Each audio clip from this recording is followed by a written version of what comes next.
Nah, ini kita lagi jalan-jalan sama-sama. Kita baru aja turun keluar dari Gambir. Nah, ini kita mau keluar. Ini salah satu kegiatan yang menyenangkan. Kita sengaja pilih riding hari Minggu.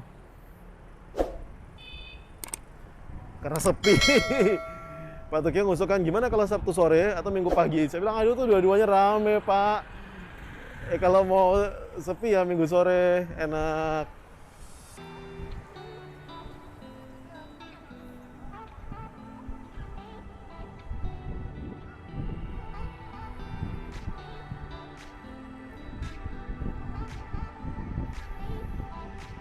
Wow. Wah, ini ibu-ibu keren. Oh, bapak ternyata.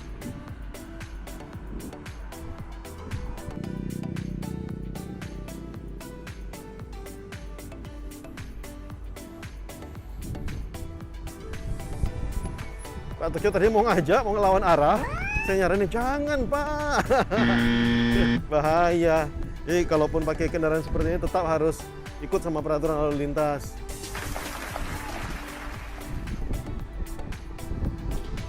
Nah,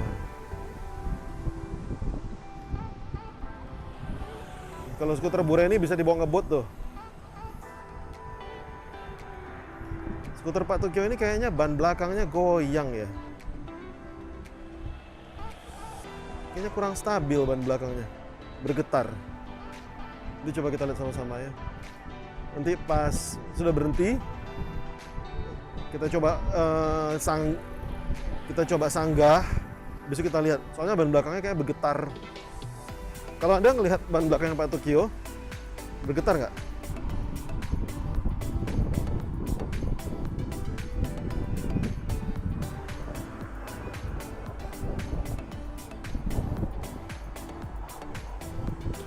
Aman, Pak? Aman? Iya. Pergi kemana? Iya, betul. Setuju, Pak. Kalau terlalu berat, nggak enak, nggak praktis.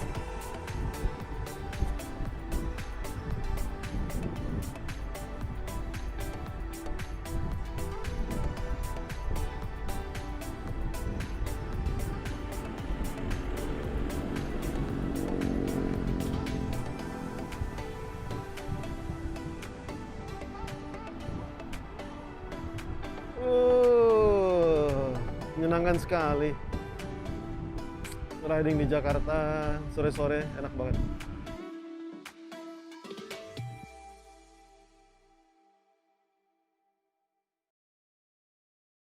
Hai, selamat sore. Kita sekarang lagi di halamannya Gambir. Kita habis riding sama-sama. Ini kendaraan-kendaraan kita, kendaraan-kendaraan alternatif. Saya hari ini bersama dengan sahabat baik saya. Ini orang yang saya anggap seperti abang saya sendiri, salah satu orang juga yang paling berpengaruh dalam hidup saya. Namanya yaitu Pak Tukio Suryo Atmojo. Dan beliau adalah satu-satunya partner tetap saya gitu ya ketika mengajar di kelas Leadership Excellence, salah satu orang yang paling saya andalkan. Dan saya sedang ngobrol sama beliau karena beliau berpikiran terbuka dan beliau juga pernah mengalami fase di mana beliau menjadi pengusaha. Beliau juga pernah mengalami fase menjadi seorang profesional, ya Pak ya. Jadi di sini saya mengajak beliau untuk diskusi bukan dalam kapasitas sebagai seorang misalnya profesional atau pengusaha dari mana. Kita cuma pengen ngobrol-ngobrol di antara sesama teman, di antara sebagai sesama penduduk yang peduli gitu ya Pak ya. Iya. Jadi ini tidak, pendapat kami bukan mencerminkan pendapat dari perusahaan manapun, dari mana ini hanya dua orang teman, dua orang penduduk Indonesia yang peduli dengan situasi. Dan kita tentu saja prihatin sama apa yang terjadi sama demo-demo ya. Dan demo ini bukan cuma ada di Indonesia, bukan cuma di Jakarta doang, tapi di mana-mana gitu ya.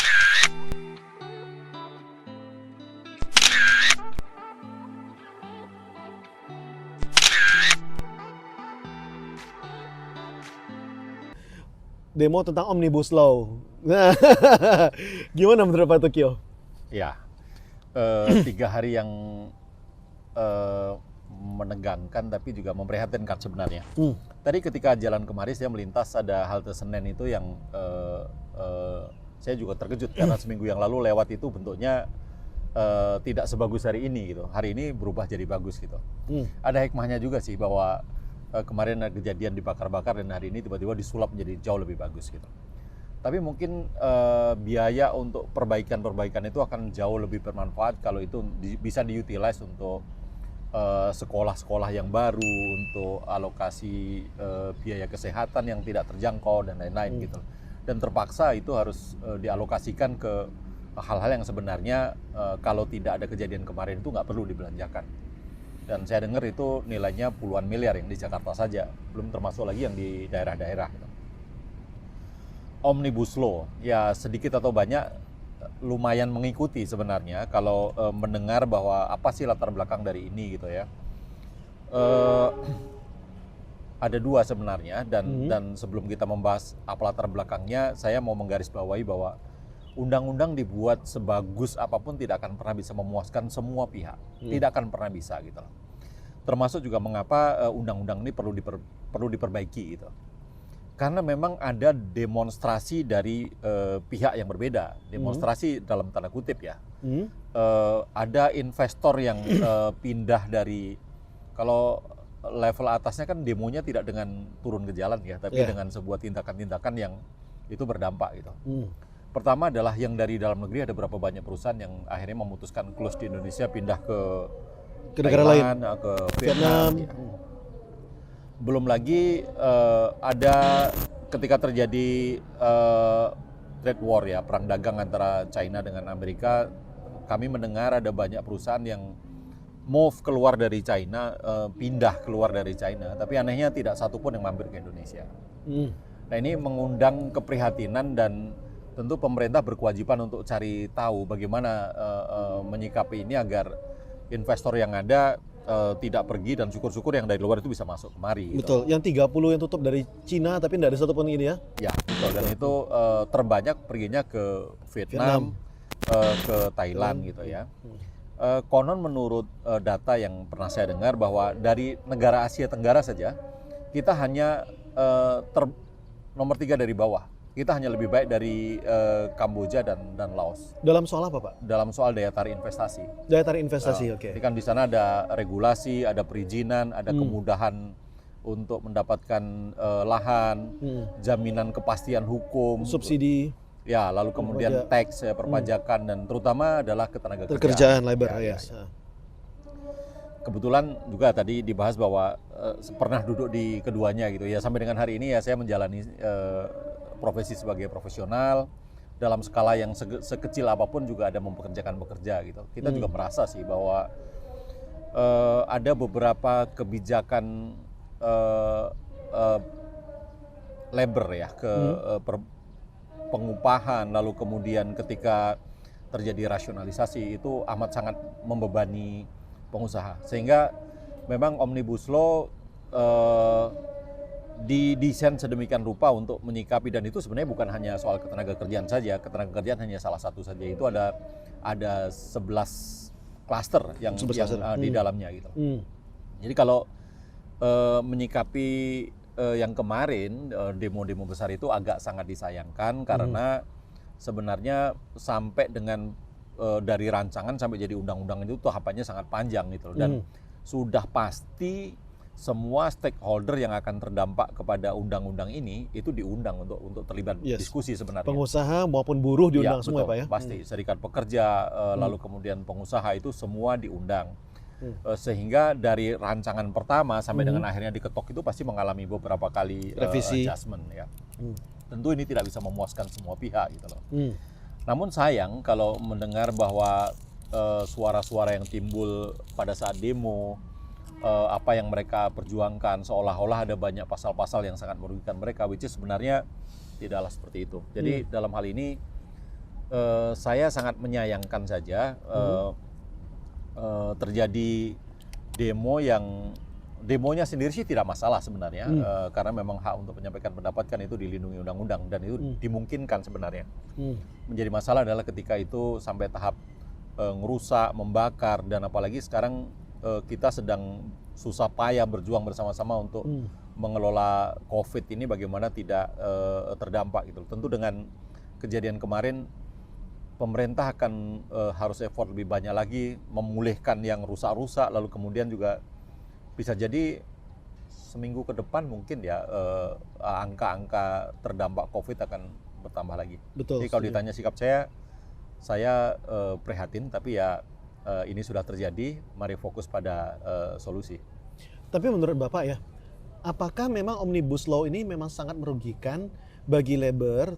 Bapak kan juga seorang labor gitu ya, Bapak juga tenaga kerja, seorang profesional gitu ya. Ataukah menurut Bapak, oh ini memang sudah merupakan keseimbangan yang bagus antara haknya pekerja dengan apa yang mampu dibayarkan oleh pengusaha dan juga supaya kita bisa menarik di mata investor asing gitu loh. Apakah sudah mencapai keseimbangan atau masih merugikan atau gimana? Ya, sekali lagi tentu tidak pernah akan ada yang memuaskan semua pihak. Yang saya pahami begini, hari ini kebijakan tentang UMK, kebijakan tentang upah sektoral itu, ya bagi perusahaan yang sudah sangat mapan itu tidak ada masalah. Tapi perusahaan yang pemula yang masuk ke sektor-sektor tertentu, which is mungkin dia juga tentu kalau harus langsung berkompetisi dengan yang sudah sangat jadi itu dia butuh effort yang lebih gitu ya. Lalu kemudian jangan lupa juga ya bahwa labor itu, buruh itu banyak yang mereka, malah kan kita dengar juga dari pemerintah juga melaporkan bahwa lebih dari 40%-nya itu mereka lulus SMA ke bawah gitu loh. Betul. Tapi jangan salah juga bahwa banyak di antara mereka itu S1 bahkan S2 gitu loh. Karena mungkin belum mendapatkan pekerjaan yang sesuai sehingga terpaksa mereka terima job-job itu gitu loh. Tentu menjadi ketidakadilan ketika orang lulus SD dibayar sama dengan orang lulus S1 itu menjadi tidak adil gitu loh.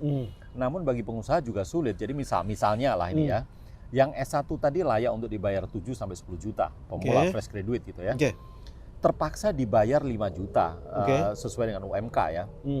Karena yang lulus SD harusnya mestinya berbayarnya cuma 2,5 atau 3 juta, itu dibayar sama sehingga mau tidak mau yang harusnya mendapatkan skill lebih tadi itu terpaksa mendapatkan dana yang sama. Nah ini untuk iklim kompetisi, produktivitas ini tidak sehat karena sooner or later, cepat atau lambat, dan ini juga sudah mulai di dunia profesional manapun bahwa orang yang produktivitasnya lebih baik tentu dia berhak untuk mendapatkan bayaran yang lebih mahal, itu semestinya.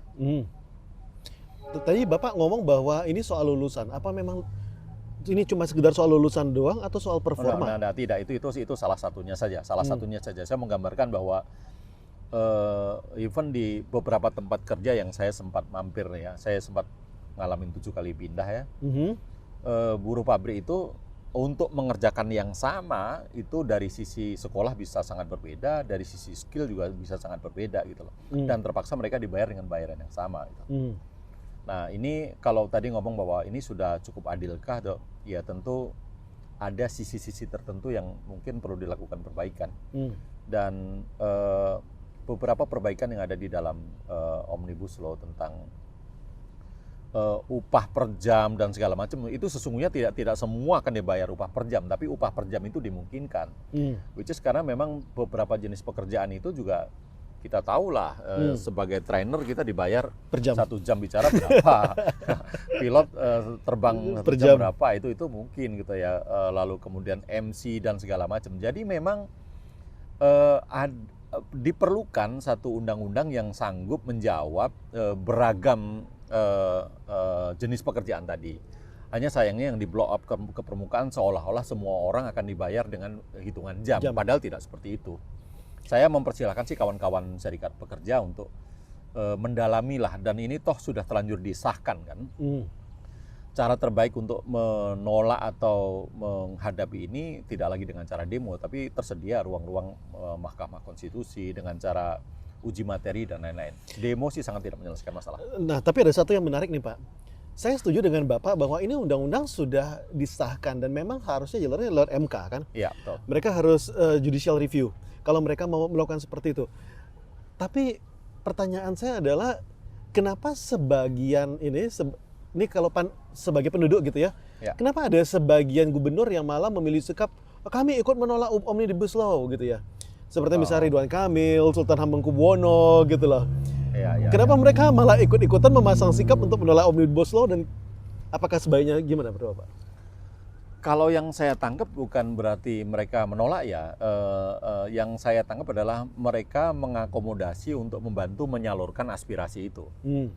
Tapi kalaupun misalnya secara pribadi boleh saja, apakah itu kepala daerah atau ahli hukum atau apapun gitu ya, bersikap berbeda itu ya mungkin saja di ruang demokrasi segalanya terbuka gitu loh. Tapi kan balik-balik lagi pada akhirnya adalah ketentuan hukum yang akhirnya menjadi rujukan bagi semua pihak ya.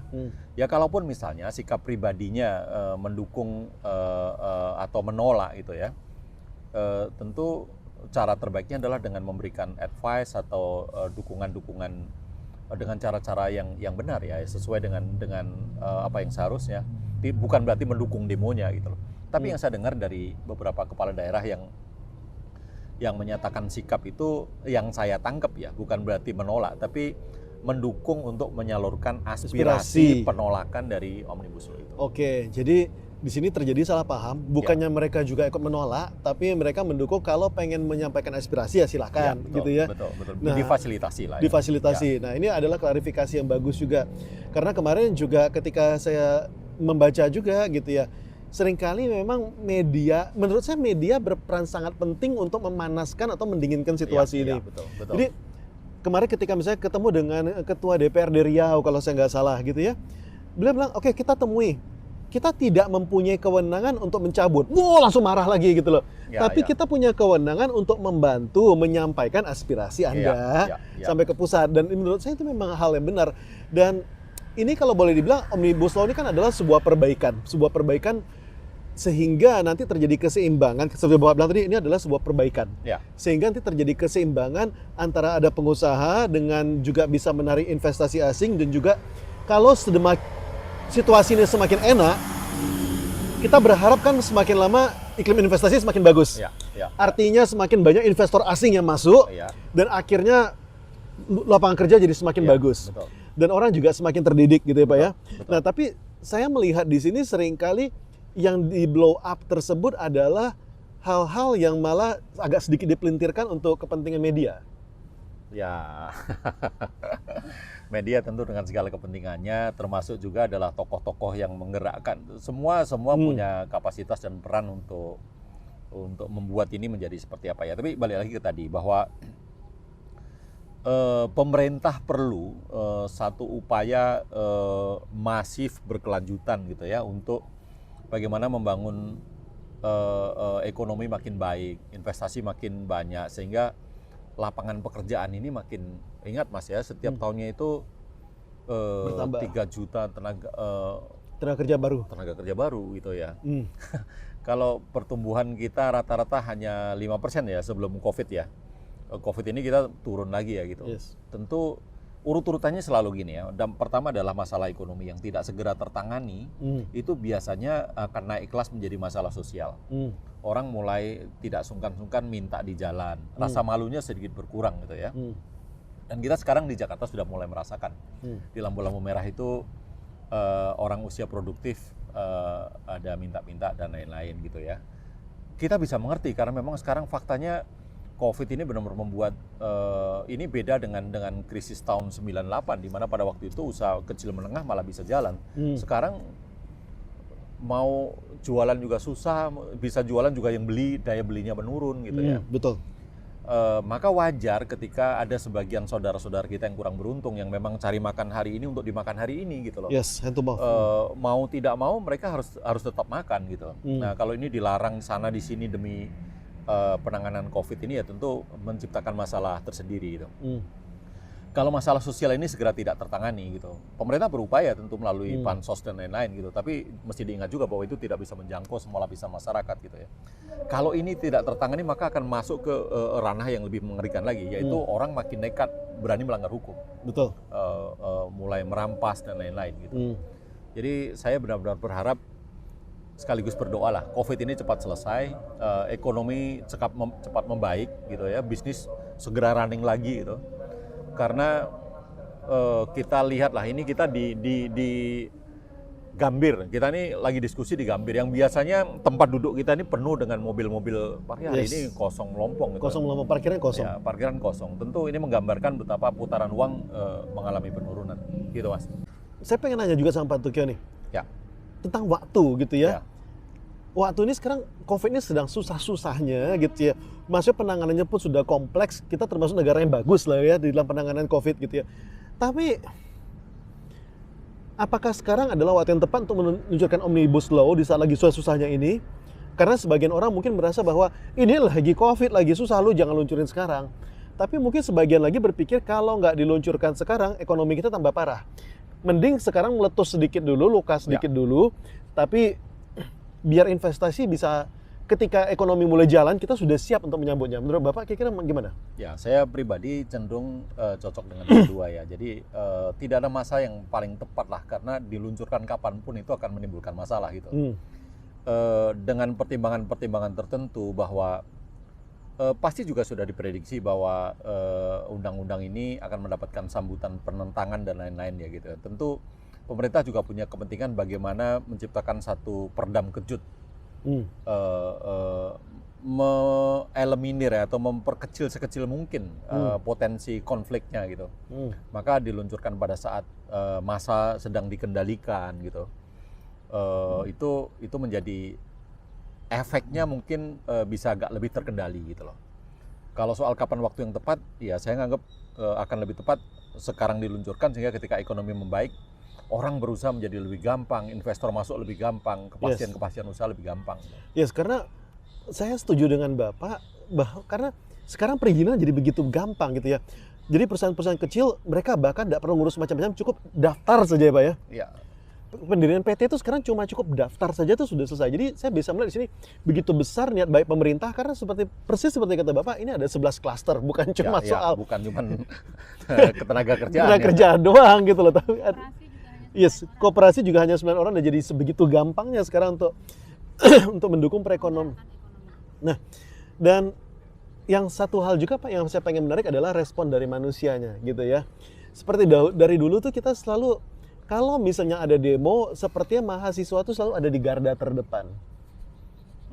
Nah, ini menarik gitu ya, karena ada yang bilang bahwa sebagian mahasiswa mengaku bahwa mereka selalu demo dalam keadaan damai, tapi sebagian lagi bilang bahwa kami itu memang marah, tapi sebagian lagi bilang kami disusupi. Bahkan saya baru baca gitu ya, BM dari Trisakti ngomong gitu ya, bahwa kami itu sepertinya sengaja disusupi untuk membuat kesan bahwa ini selalu mahasiswa membuat keributan. Nah, sekarang pertanyaannya adalah seperti ini. Apakah memang tepat ketika mahasiswa ini menjadi wakil dari Indonesia, wakil dari rakyat Indonesia untuk berdemo ke jalan, atau ada cara yang lebih baik, Pak? Ya, kalau dari sisi mahasiswanya dulu, saya dulu pernah muda kan pasti kan, energi masih meluap-luap, pengetahuan juga. Sebenarnya demo juga ada baiknya sepanjang dengan cara-cara yang benar ya. Menurut saya sangat percaya bahwa mahasiswa sendiri, apa yang terjadi kemarin itu tidak oleh mereka lah.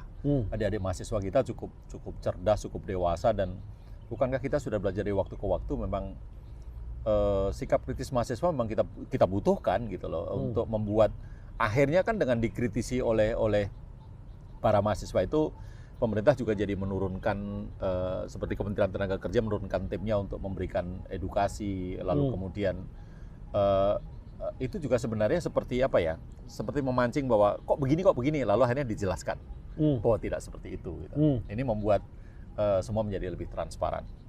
Kalau soal demo sendiri di level adik-adik mahasiswa, menurut saya itu sah-sah dan positif saja. Saya lebih menyoroti dua hal.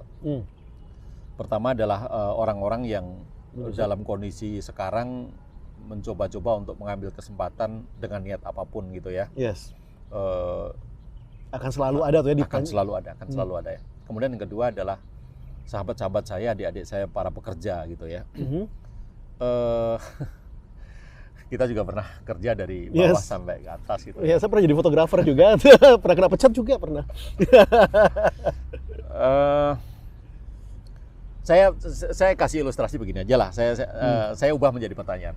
Kalau Mas seorang pengusaha, bos, manajer, GM, director, kalau karyawan Anda demo kira-kira ada 100 orang itu, ada empat yang demo. Kira-kira bagaimana Anda menyikapi yang 4 orang tadi? Nggak suka, tergantung karyawan saya berapa gitu ya. Kalau misalnya karyawan saya 1000 di antara 4, ya 4 ini ya saya izinkan untuk silakan berkarya di tempat yang berbeda. Iya, ini jawaban yang menurut saya layak untuk dijawab oleh siapapun gitu ya. Menyampaikan aspirasi, ya betul, itu memang diperlukan gitu ya, agar itu juga menjadi perimbangan informasi di dalam mengambil keputusan gitu loh. Tapi demo adalah selalu cara yang menurut saya membuat, kalau kita mendapatkan sesuatu dengan cara nge-push orang yang memberikan sesuatu ke kita, menurut saya ada cara lain yang lebih pas lah. Intinya kalau perihal bagaimana cara meningkatkan income, tanyalah sama ahlinya. Siapa ahlinya? Ahlinya adalah mereka pekerja-pekerja yang level atas. Para director, para GM, mereka jangan lupa mereka juga berangkat dari bawah. Saya yakin bahwa bisa saja caranya ada berbeda-beda, tetapi ada satu persamaannya, mereka bukan demonstran. Mereka mendemonstrasikan keterampilannya untuk menaikkan pendapatannya. Mereka mendemonstrasikan skillnya untuk mendapatkan peningkatan income-nya gitu. Tapi ya ini orang akan seiring dengan umurnya lah, kematangannya akan sampai di sana. Cuma saya titip pesan lah sama adik-adik saya yang hari ini masih bekerja, mungkin masih pemula dan lain-lain gitu. Cara yang paling pasti untuk mendapatkan peningkatan income itu adalah dengan cara berkontribusi lebih, menghasilkan lebih. Kalau belum bisa menghasilkan lebih dari sisi produktivitasnya, dari waktu kerjanya, dari ide-idenya, dari kepeduliannya. Cuma itu satu-satunya cara. Pada akhirnya nanti gitu loh, tidak hanya nanti, sekarang pun sudah mulai ada. Akan ada orang-orang dengan jabatan sama, mengerjakan pekerjaan sama, di level yang sama, tapi yang satu bergaji berlipat-lipat lebih banyak dari yang lainnya. Yes. Itu di dunia profesional, seperti olahraga misalnya sekarang, Ronaldo itu gajinya cukup untuk gaji 10 tim sepak bola, satu orang gitu. Padahal mereka mengerjakan hal yang sama gitu. Di dunia profesional itu ngalami, saya beberapa kali melihat, mendengar, juga merasakan, mengalami sendiri juga gitu loh. Bahwa menerima pendapatan yang bisa 2 kali, 3 kali lebih dari yang lainnya, bukan karena jabatannya lebih tinggi, tapi karena memang kita do something yang more than yang dikerjakan lainnya. Pak, ini menarik sekali Pak, yang Bapak katakan, bahwa jadi jangan mendemonstrasikan cuma suara atau bahkan ketidakmengertian gitu ya. Kan seringkali yang terjadi itu adalah mereka tidak mengerti lalu mereka demonstrasi. Nah, lalu ketika sudah sampai depan polisi, para tentara itu dengan baik hati menerangkan ini loh sebenarnya poin-poinnya, dan sebagian yang mengerti, oh begitu, dan akhirnya mereka balik badan gitu loh. Tapi bagi sebagian yang memang perusuh, ya tetap aja kan tetap perusuh gitu ya. Yang masyarakat yang benar-benar pendidikannya sangat rendah, mereka tetap akan protes dan bagaimanapun caranya. Pokoknya, nah kalau sudah pakai kata pokoknya ya sudah tidak ada cerita lagi gitu ya. Nah saya setuju dengan Bapak bahwa memang seharusnya mereka demonstrasi bukan ketidakmengertiannya, bukan cuma suaranya, tapi adalah keahlian mereka, kepedulian mereka, jadi kemauan mereka untuk ini. Tapi salah satu hal yang menarik Pak, sekarang kan di negara kita ini masih boleh dibilang jumlah antara yang terdidik yang mau melakukan ini sangat kecil dibandingkan dengan jumlah yang berada di bawah ini. Sehingga jumlah yang paling ribut itu kan adalah jumlah yang bukan cuma mau ribut ya, tapi kadang-kadang dipaksa untuk ribut. Karena saya yakin Bapak juga ini gitu ya, merasakan bahwa enggak semua dari karyawan sebenarnya senang demo. Seringkali mereka dipaksa untuk ayo ikut demo gitu ya. Betul.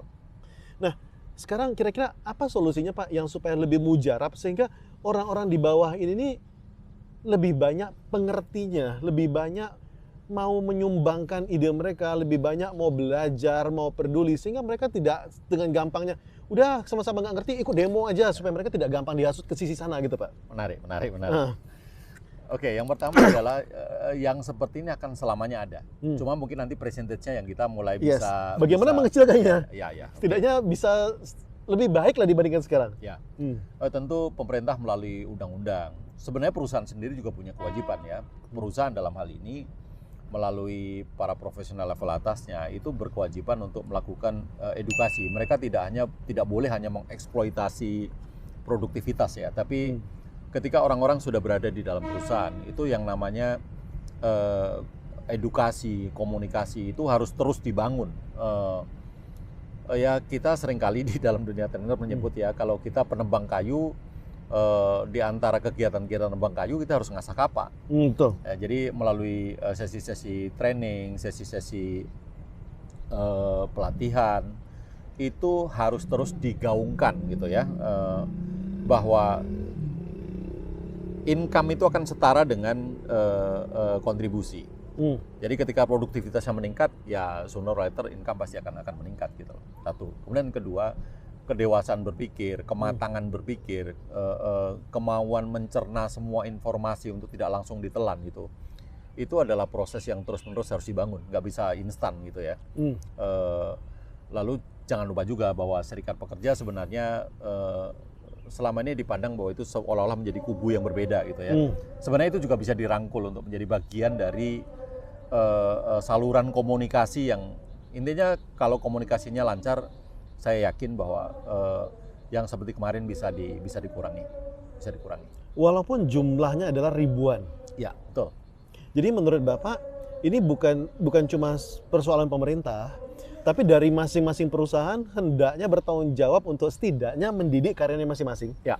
Bahwa ada yang namanya kontribusi, pasti ada yang namanya penghasilan. Ya, betul. Dan juga perusahaan juga harus bertanggung jawab bagaimana caranya supaya lebih transparan, bagaimana caranya supaya dalam kebijakan bukan cuma yang di atas saja yang meeting, tapi juga mau melibatkan para pekerja-pekerja ini dan wakil-wakil mereka. Kurang lebih seperti itu. Betul, betul banget. Ini termasuk kita ya, profesional di bidang trainer, masyarakat, orang tua dan lain-lain itu mesti ada satu upaya bersama-sama terus-menerus gitu loh, membangun edukasi gitu loh, bahwa ya seperti tadi saya bilang bahwa kita akan selalu mendapatkan setara dengan apa yang kita kontribusikan. Begitu Mas. Pak, kalau saya mundur lagi Pak, jadi gini, sekarang terjadi demo, kebanyakan karena ketidakmengertian. Ya. Karena mereka tidak mengerti, lalu mereka dipaksa diajak, ayo ikut demo, ayo ikut merusak, dan kadang-kadang disusupin juga gitu ya. Nah, tapi kalau seandainya para pengusaha ini lebih banyak mendidik, menurut Bapak ya, lebih banyak mendidik, lebih banyak terbuka, lebih banyak komunikasi sama mereka, maka hal ini akan bisa tertata lebih baik. Setidaknya, ya udah kami misalnya dari PT ABC, karyawan kami tidak ada yang ikut demo karena semua sudah sejahtera, sudah baik gitu ya, komunikasi sudah baik. Mungkin nggak terjadi seperti itu, Pak? Jangan lupa Mas bahwa kita juga melihat kan kemarin ada sweeping memaksa perusahaan tertentu untuk diajak terlibat gitu. Itu ada gitu loh. Upaya-upaya dari apakah itu serikat pekerja ataukah atas nama peduli sesama, atas nama itu ya itu tetap selalu ada. Jadi nggak ada masalah, biar sajalah yang itu kita concern dengan apa yang kita bisa lakukan ya. Bahwa ada pihak lain yang mengupayakan satu cara berbeda, yaitu silahkan. Tapi mari kita berupaya bagaimana caranya karyawan kita lebih diawali dari proses rekrutmen. Ada satu induksi yang proses induksi yang baik, proses internalisasi yang baik, bagaimana bekerja, bagaimana ketika sudah berada di dalam. Lalu kemudian ketika sudah ada di dalam, upaya pendidikan yang terus-menerus, komunikasi yang baik itu perlu dilakukan. Mas, jangan lupa juga lah bahwa perusahaan juga disibukkan oleh urusan kompetisi dengan perusahaan yang lainnya gitu. Tentu ini kadang-kadang juga bisa membuat kalau tidak ada regulasi yang baik gitu, mereka bisa konsentrasi hanya kepada kompetisi gitu. Makanya regulasi yang baik itu dibutuhkan untuk membuat aturan menjadi lebih jelas, semuanya punya pedomannya masing-masing. Jadi menurut Bapak sebaiknya juga dibuat peraturan bahwa di mana perusahaan sebaiknya memberikan pendidikan kepada para buruh-buruhnya, kurang lebih seperti itu ya. Ya, dan itu sekarang sudah jalan Mas.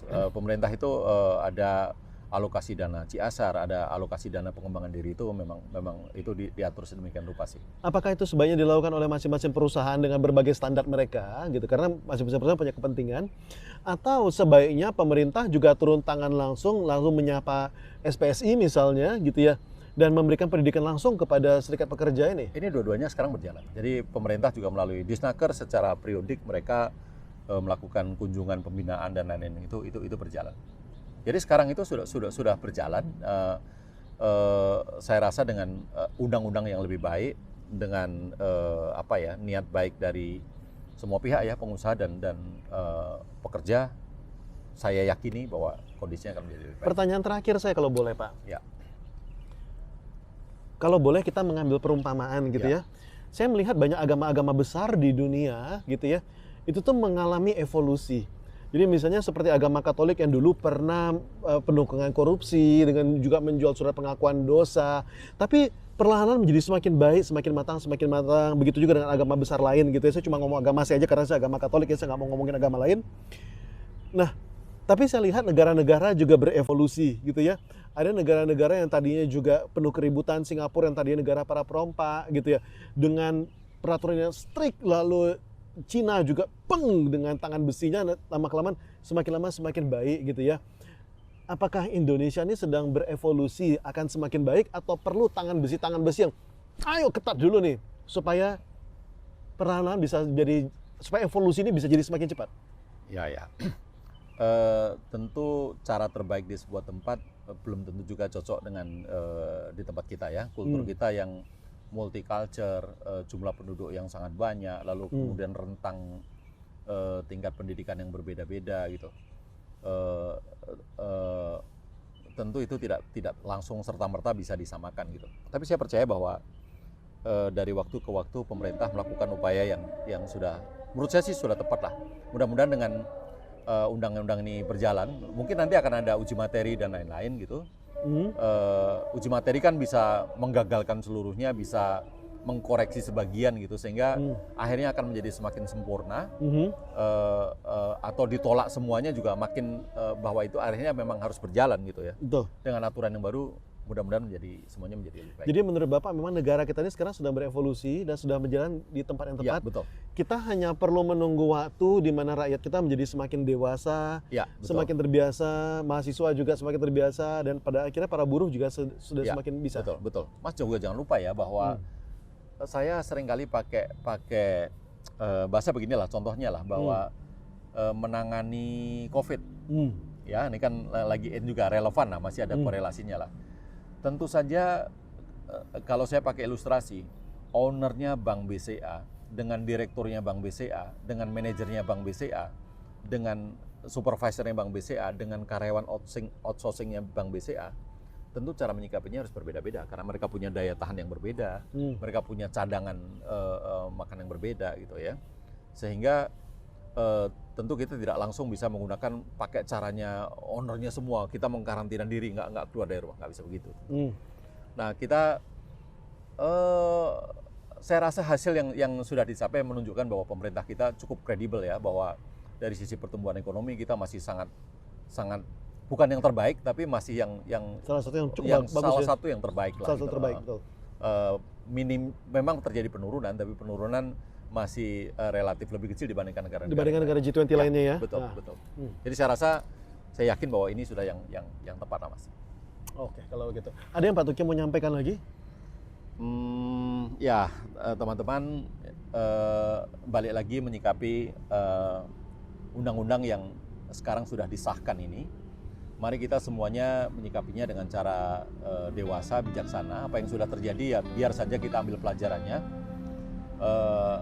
Kalau ada pihak-pihak teman-teman yang masih belum puas gitu, mari gunakan saluran-saluran yang sudah sesuai.